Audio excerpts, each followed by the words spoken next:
रुकिए, अगर आप देवशनि एकादशी का व्रत रखते हैं तो पहले यह एक बात जरूर जान लीजिए, एक छोटी सी गलती आपके पूरे व्रत का फल कम कर सकती है। आखिर भगवान विष्णु इन 4 महीनों के लिए योग निद्रा में क्यों जाते हैं? क्या सचमुच इस दिन धरती पर कोई बड़ा बदलाव शुरू होता है? क्वेश्चन उठता है। हाँ, इस व्रत को किसे करना चाहिए, किसे नहीं, आज मैं आपको शास्त्रों में वर्णित ऐसे रहस्य बताने जा रही हूँ जिन्हें बहुत कम लोग जानते होंगे। इसीलिए वीडियो को अंत तक आप लोग जरूर देखिएगा। देवशनि एकादशी क्या है? एक प्रश्न उठता है। इसका महत्व, नियम, व्रत, विधि और किस उम्र में इसे करना चाहिए। देवशनि एकादशी, जिसे हरिशनि एकादशी, पद्मा एकादशी और आषाढ़ी एकादशी भी कहा जाता है, हिंदू धर्म की सबसे महत्वपूर्ण एकादशियों में से एक है। यह आषाढ़ शुक्ल पक्ष की एकादशी तिथि को आती है। धार्मिक मान्यता है कि इस दिन भगवान श्री हरि विष्णु क्षीर सागर में योग निद्रा में चले जाते हैं और 4 महीनों बाद कार्तिक शुक्ल एकादशी, देव उठनी एकादशी के दिन जागते हैं। इन 4 महीनों को चतुर्मास भी कहा जाता है। इस अवधि में साधु संत एक स्थान पर रहकर जप, तप, स्वाध्याय और धर्म प्रचार करते हैं तथा गृहस्थ को भी संयम, सेवा और सत्कर्म का पालन करने की प्रेरणा दी जाती है। देवशनि एकादशी का महत्व क्या है? सनातन धर्म में देवशनि एकादशी का विशेष महत्व होता है। यह दिन आत्मशुद्धि, मन की पवित्रता और भगवान विष्णु की कृपा प्राप्त करने का श्रेष्ठ अवसर माना जाता है। शास्त्रों में कहा गया है कि जो व्यक्ति श्रद्धा, भक्ति से इस व्रत को करता है, उसके सारे पाप क्षीण होते हैं, जीवन में सुख समृद्धि आती है और भगवान विष्णु का आशीर्वाद प्राप्त होता है। देवशनि एकादशी से चतुर्मास आरंभ होता है। इस अवधि में विवाह, गृह प्रवेश, अन्य मांगलिक कार्य सामान्यतः नहीं किए जाते हैं।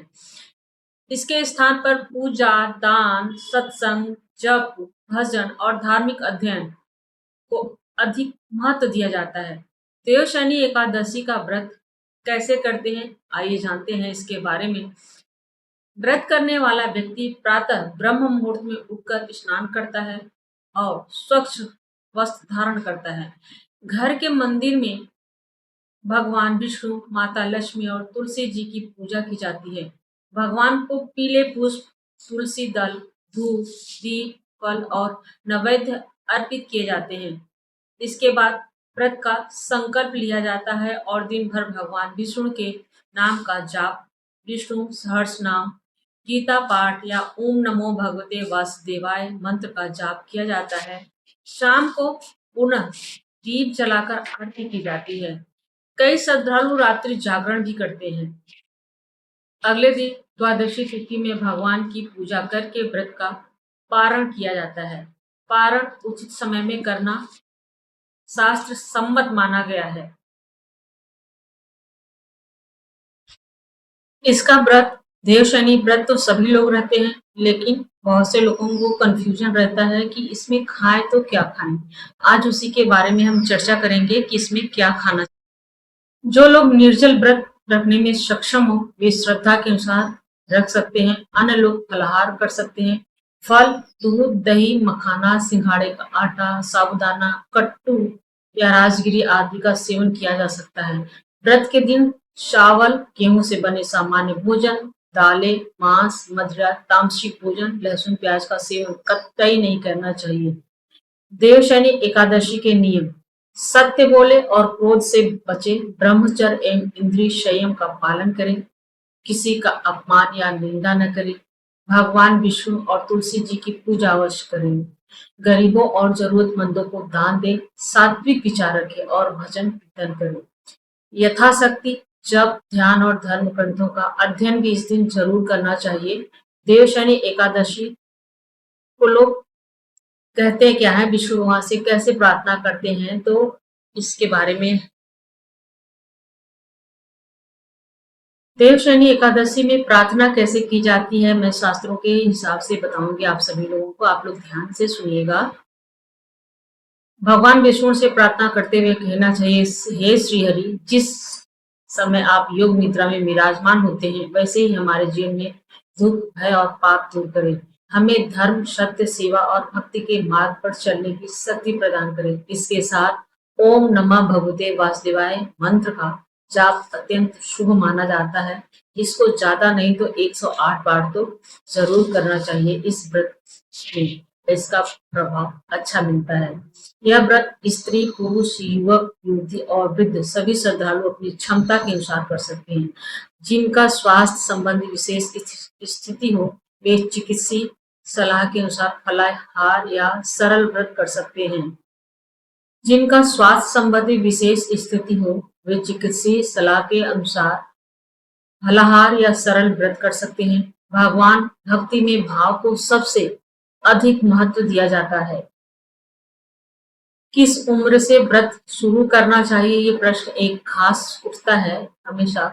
तो धर्म शास्त्र किसी निश्चित आयु का कठोर नियम नहीं बताते हैं। सामान्यतः 12 वर्ष या उससे अधिक आयु के बच्चे यदि शारीरिक रूप से स्वस्थ हों और परिवार के मार्गदर्शन में हो तो सरल या फलाहारी एकादशी व्रत का अभ्यास शुरू कर सकते हैं।